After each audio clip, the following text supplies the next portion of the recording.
Space, the final frontier. A quote made famous from a show starring Mr. William Shatner. It's only suitable that SpeedX 3D shows its own connection to Mr. Shatner here. No, this game does not wear a bright yellow jumpsuit, while one of its main letters is yellow, nor does it speak in deliciously entertaining syllable counts. The similarity, in fact, is that both entities are, in fact, Jewish. You see the X in SpeedX 3D? It's actually the Hebrew letter for Aleph.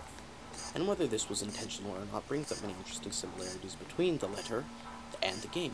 For instance, Aleph is the first letter of the Hebrew alphabet. SpeedX 3D is the first game of its kind on 3DS.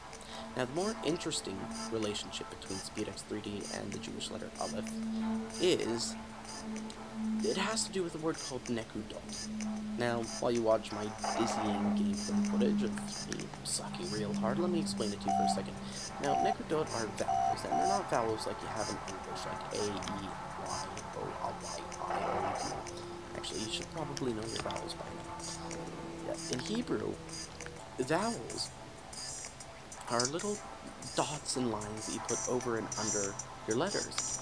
And these dots actually dictate how the letter is going to sound. Now the Aleph, and yes, that's the Aleph right there in SpeedX 3D, it doesn't actually have any sound unless it has a vowel associated with it. And that's a lot like this game for me.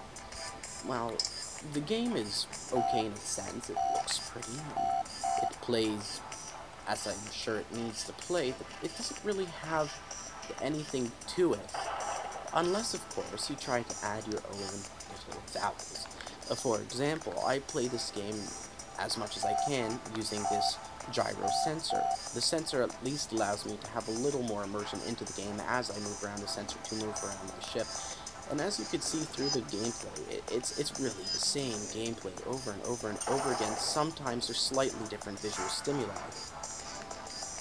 Regardless, SpeedX 3D, it really is a solid game, and it's a lot of fun, but again, just like the Aleph, unless you kind of add your own twist to how you plan on playing it, it might indeed be a little bit dull and boring. Well, that was my gameplay, and enjoy watching me suck.